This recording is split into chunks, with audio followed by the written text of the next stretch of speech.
तो बच्चों, तो मैं प्रदीप प्रजापति आपका मैथ्स मोमेंटम चैनल पे पूरे दिल से स्वागत करता हूं। ओके, तो हम लोग ने शुरू किया था ज्योमेट्री का सेकंड चैप्टर। ओके, तो उसमें हम सेकंड चैप्टर का नाम क्या था बेटा? Pythagoras theorem. ओके, तो पाइथागोरस थ्योरम में हम लोग ने कुछ बातें कर ली थी।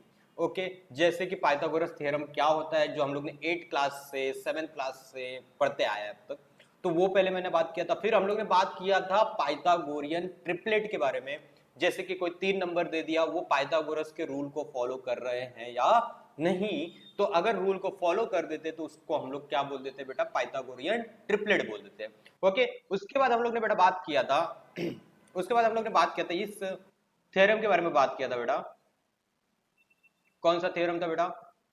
एक सेकेंड, हाँ, similarity and right angle triangle. Similarity and right angled triangle. Okay, right angle triangle, ये इसकी हम लोग ने क्या की थी? थ्योरम की बात की थी। इसमें होता क्या है बेटा कि एक राइट एंगल ट्रायंगल बड़ा वाला तुम्हारे पास रहेगा, उसमें से 90 डिग्री जो है वहां से एक हाइपोटेनस पे क्या गिरेगा? परपेंडिकुलर गिरेगा। ओके, जो 90 डिग्री है वहां से एक परपेंडिकुलर गिरेगा। तो बेटा जितने भी ट्रायंगल बनेंगे, जैसे कि एक ये ट्रायंगल बना, एक ये ट्रायंगल बना और एक बड़ा वाला ट्रायंगल बना, तो तीनों भी आपस में क्या होंगे बेटा? सिमिलर होंगे। मतलब क्या?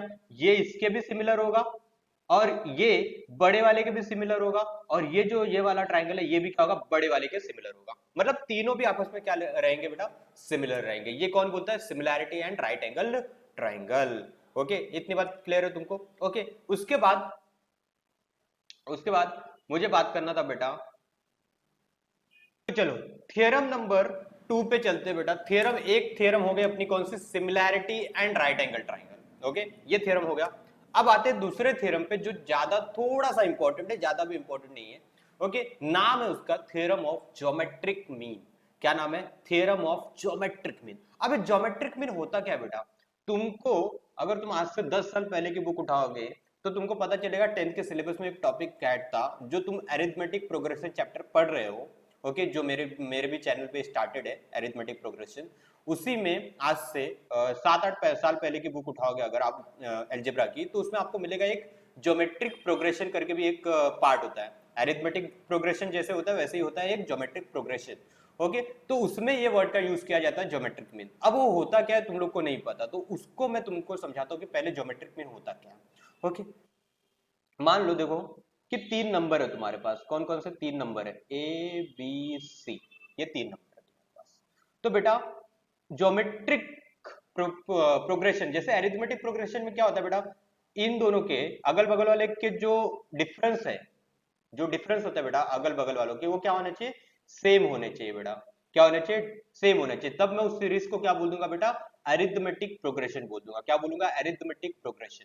लेकिन अगर वही सीरीज में बेटा, वही सीरीज में अगर रेशियो, मतलब बाद वाले का रेशियो, देख पहले दो लोगों को उठा लो, इसका और इसको, बाद वाले को उठा लो, बी को उठाया, इसका रेशियो अगर पहले वाले के साथ लू, पहले वाला कौन है? ए है, तो बी का रेशियो अगर मैं ए के साथ लू और फिर इसको ले लो सी और बी को, तो बेटा बाद वाले का रेशियो मतलब क्या? सी का रेशियो ले लो बी के साथ। ये दोनों रेशियो अगर सेम हुआ, क्या बोला मैंने? जैसे वहां पे हम लोग क्या करते थे? बाद वाले का माइनस पहले वाले का डिफरेंस लेते थे, बाद वाला माइनस पहले वाला, दोनों का डिफरेंस लेते थे, तो वो क्या होना चाहिए था? सेम होना चाहिए था।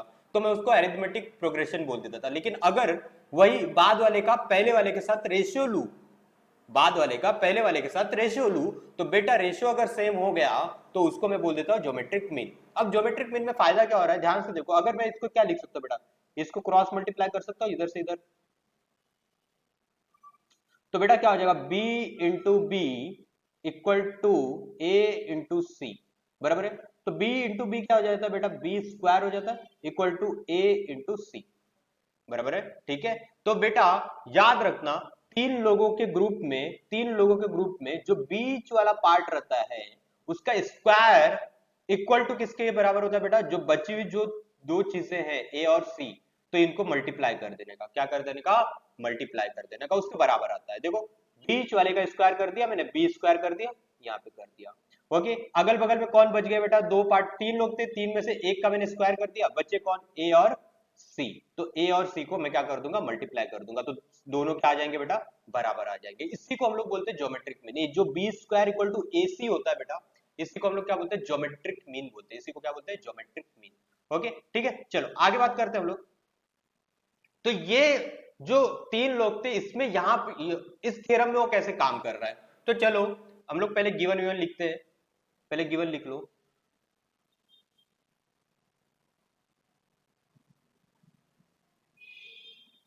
गिवन में क्या लिखोगे बेटा, पहले तो क्या बोला है, पहले क्या बोला है, ध्यान से देखो। यहां पे मैं, एक सेकंड, हाँ देखो क्या लिखा है, इन अ राइट एंगल ट्राइंगल। मतलब पहले तो तुमको क्या चाहिए, राइट एंगल ट्राइंगल चाहिए, जो मैंने क्या बोला, ए बी सी है। क्या है बेटा, ए बी सी है। तो लिखने का, triangle A B C is an is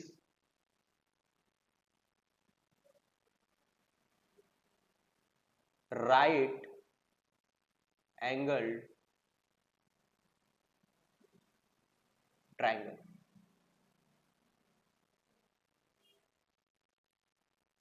इतनी बात क्लियर है।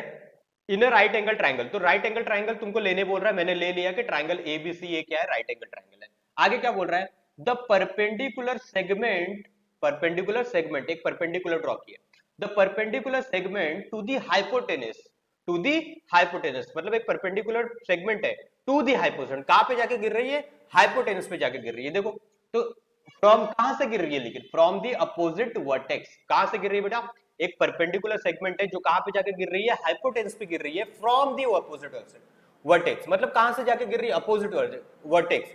हाइपोटेनस का, हाइपोटेनस कौन है बेटा, ए बी सी में हाइपोटेनस कौन है, एसी है, कौन है, एसी है। तो बेटा इसका अपोजिट वर्टेक्स कौन है, ये वाला, कहां पे गया, बी वाला। बी वाला क्या है, इसका अपोजिट वर्टेक्स है। ओके, अपोजिट वर्टेक्स मतलब क्या, उसके सामने कौन वर्टेक्स है, एसी के सामने कौन है बेटा, बी है। तो बी वर्टेक्स मेरा अपोजिट वर्टेक्स हो गया। तो यहां से अपोजिट वर्टेक्स से हम लोग क्या कर रहे हैं, परपेंडिकुलर ड्रॉ कर रहे हैं, कहां पे जाके गिर रहा है वो, हाइपोटेनस पे। तो ध्यान से देखो, मैंने बी से डी गिरा दिया है, तो ये क्या है बेटा, परपेंडिकुलर सेगमेंट है, तो ये बेटा यहाँ पे 90 डिग्री का साइन बनाया मैंने, ध्यान से देख सकते हो। ठीक है, तो यही चीज को अपन वर्ड्स में लिख देंगे। चलो तो लिख दो इसको वर्ड्स में, क्या लिखेंगे कि BD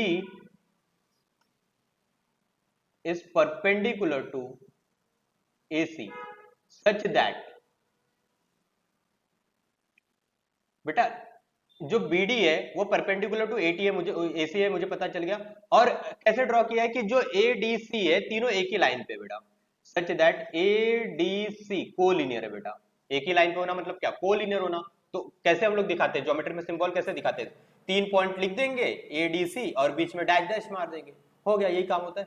ओके, क्या बोला है, अब ध्यान से देखो आगे क्या बोला है, point, the perpendicular segment to the hypotenuse from the opposite vertex is the geometric mean of, किसकी बात कर रहे हो, कौन ज्योमेट्रिक मीन है बेटा, कौन ज्योमेट्रिक मीन है बेटा, परपेंडिकुलर सेगमेंट जो है वो ज्योमेट्रिक मीन है, किसका, is the geometric mean of, किसका बेटा, ऑफ द सेगमेंट्स इनटू विच, किसके, ज्योमेट्रिक मीन है किसका, लेकिन द सेगमेंट, सेगमेंट दो सेगमेंट बन रहे होंगे, देखना अभी कैसे, geometric mean of the segment into which the hypotenuse is divided.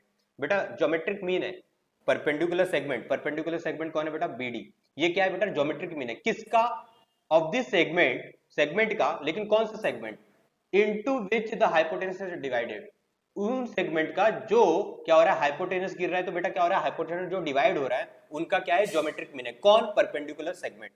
Okay, perpendicular segment जो है वो क्या है बेटा, ज्योमेट्रिक मीन है।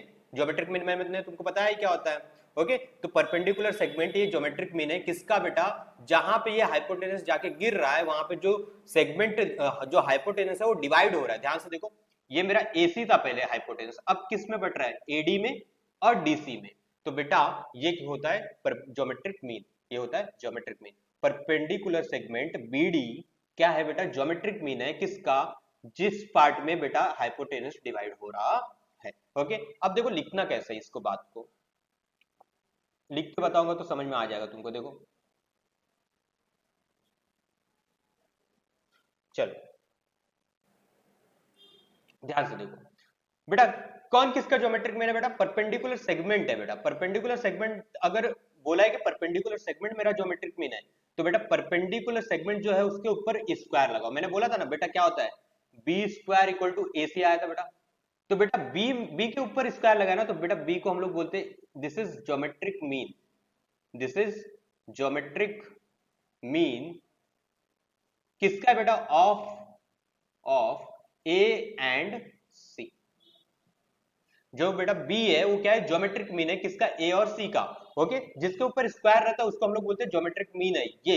लेकिन किसका? तो जो राइट साइड में हम लोग लिखते हैं यहाँ पे उसका होता है ज्योमेट्रिक मीन। तो यहाँ पे किसका कौन किसको बोला है ज्योमेट्रिक मीन? परपेंडिकुलर सेगमेंट को बोला ज्योमेट्रिक मीन है। तो परपेंडिकुलर सेगमेंट कौन है बेटा? बीडी है। तो बीडी के ऊपर क्या आ जाएगा? स्क्वायर आ जाएगा। बेटा ये किसका है लेकिन? जिस रेशियो किसका वो ज्योमेट्रिक मीन है बेटा? किस हाइपोटेनस को जिस सेगमेंट जो मेरा बीडी है बेटा वो क्या है? ज्योमेट्रिक मीन है किसका बेटा? जो हाइपोटेनस डिवाइड हो रहा है, डिवाइड होने के बाद जो मिल रहे हैं मुझे उनका ज्योमेट्रिक मीन है। तो क्या मिल रहा है मुझे जब हाइपोटेनस डिवाइड हो रहा है? डिवाइड किस में हो रहा है? एडी और डीसी में। तो उनका ज्योमेट्रिक मीन है। तो बेटा मैं क्या लिख दूंगा? एडी इंटू डीसी लिख दूंगा, क्योंकि मल्टीप्लाई करना है मुझे। समझ में आया इतनी बात? चलो अब देखो इसको प्रूफ कैसे करना है। लेकिन इसको प्रूफ करना ना कोई बड़ी बात नहीं है। चलो ध्यान से देखना कैसे।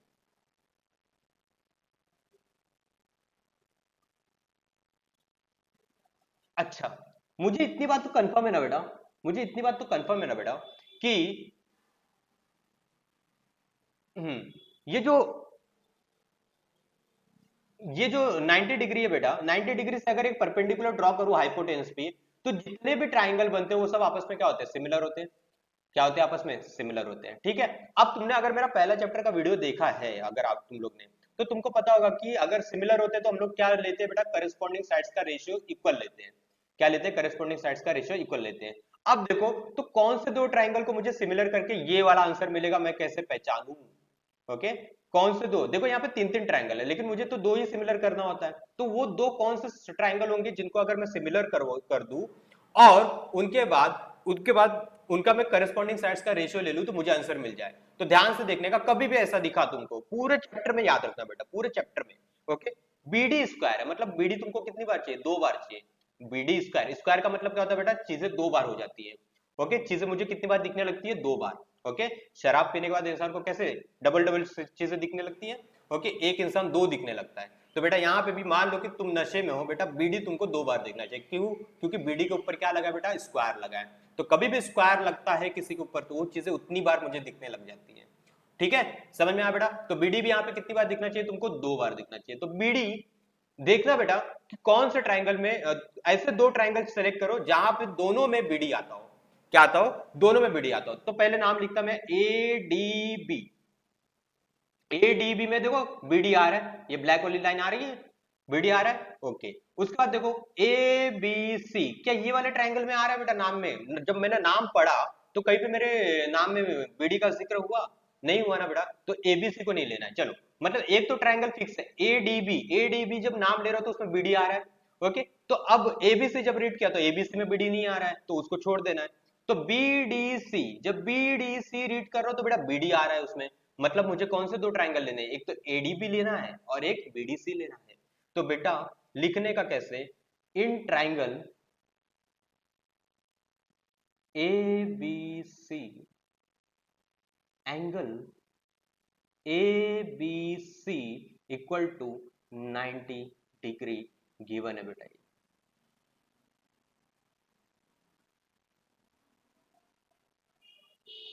ओके, इतनी बात क्लियर है? चलो अब देखो, जब 90 डिग्री होता है और 90 डिग्री से जब परपेंडिकुलर ड्रॉ करूं तब जाके मैं क्या बेटा? अच्छा बताओ, मेरे को इसको अलग अलग से एडीबी और बीडीसी को अलग अलग मुझे सिमिलर करने की जरूरत है क्या? नहीं है। क्यों? क्योंकि मैंने अभी अभी इसके पहले एक थ्योरम पढ़ा जिसमें क्या होता है बेटा, जिसमें क्या होता है कि अगर मैं 90 डिग्री से एक परपेंडिकुलर ड्रॉ करूं हाइपोटेनस पे, तो बेटा क्या होगा? क्या होता है कि जितने भी ट्रायंगल बनते हैं वो आपस में ऑटोमेटिकली क्या हो जाते हैं? सिमिलर हो जाते हैं। तो बेटा मुझे यहाँ पे प्रूव करने की जरूरत नहीं कि ये दोनों सिमिलर है। ऑलरेडी मैंने वो थ्योरम पढ़ के रखा है तो मैं डायरेक्टली कर लूंगा, लेकिन वो थ्योरम लगाने के लिए मुझे क्या क्या जरूरत थी बेटा? तो पहले तो एक राइट एंगल की जरूरत थी बेटा, एक राइट एंगल ट्रायंगल, कौन सा? एबीसी को मैंने राइट एंगल ट्रायंगल बता दिया, क्योंकि एबीसी इक्वल टू कितना 90, तो एबीसी कितना आ गया 90 आ गया। ये बात क्लियर है? अब क्या जरूरत होती है बेटा? 90 डिग्री से परपेंडिकुलर ड्रॉ होना चाहिए, तब जाके वो मैं थ्योरम लगा सकता हूँ। जो इसके पहले वाला थ्योरम था, जो डिस्कशन मैंने किया था, वो कब लगा सकते हो? जब 90 डिग्री से एक परपेंडिकुलर ड्रॉ होगा। तो तुमको ये भी थ्योरम लगाने से पहले बताना पड़ेगा कि तुम्हारा 90 डिग्री से एक परपेंडिकुलर ड्रॉ हुआ है। तो यहाँ पे लिखना कैसे तुमको कि BD and BD perpendicular to किसके बेटा? AC के। ये भी कहां से पता चला बेटा? गिवन है, बराबर है। अब तुम वो थ्योरम लगाने के कैपेबल हो, वो थ्योरम जो था वो लगाने के कैपेबल हो। थ्योरम का नाम है बेटा कुछ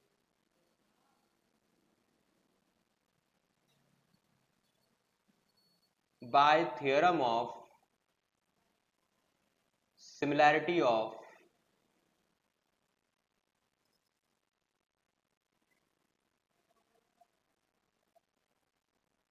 right angled triangle. Okay, bye theorem of similarity of right angle triangle. Okay, उसके बाद मैं लिख सकता हूं बेटा दोनों जो ट्रायंगल है बेटा, ये दोनों ADB और BDC, ये दोनों क्या होंगे? सिमिलर होंगे। बेटा इसका राइट एंगल में मैंने नाम लिखने का तरीका तुमको बहुत सिंपल सा बताया था, दोनों ट्रायंगल सिमिलर का साइन फिर ट्रायंगल।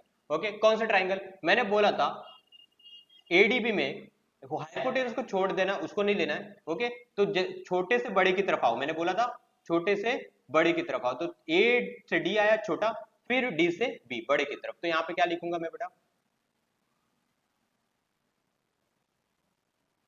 ADB। वहां पे भी ऐसे ही करो, यहाँ पे बेटा B से D, D से C। ओके, B से D, D से C।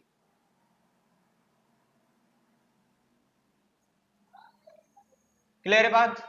इतनी बातें क्लियर है? चलो उसके बाद देखो मुझे कितनी बार चाहिए। मुझे देखो अगर मैं प्रूफ देखूंगा बेटा, तो BD मुझे 2 बार चाहिए। तो बेटा रेशियो लेते टाइम ध्यान देना कि BD तुमको 2 बार लेना है। तो बेटा यहां से मुझे AD की जरूरत है क्या? हाँ AD की जरूरत है, तो AD ले लो, AD ले लो बेटा।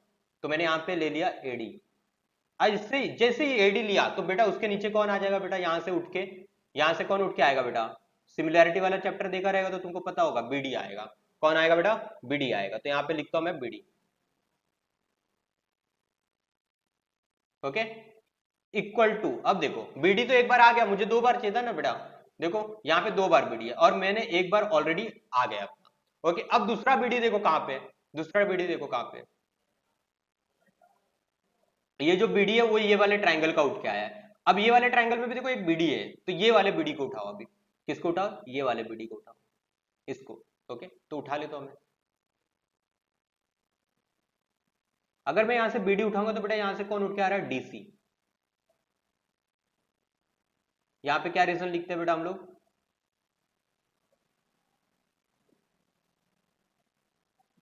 Corresponding sides of similar triangle.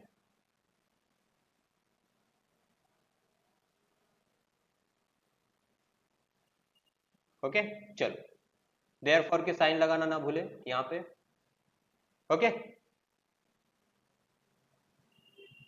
चलो ठीक है। चलो क्रॉस मल्टीप्लाई करो और कुछ मत करो, क्रॉस मल्टीप्लाई करो, जस्ट क्रॉस मल्टीप्लाई। तो AD इंटू DC हो गया, इक्वल टू क्या होगा बेटा? BD into BD। तो बेटा यहाँ पे क्या हो जाएगा? AD into DC equal to BD into BD क्या हो जाएगा बेटा? BD square. ओके,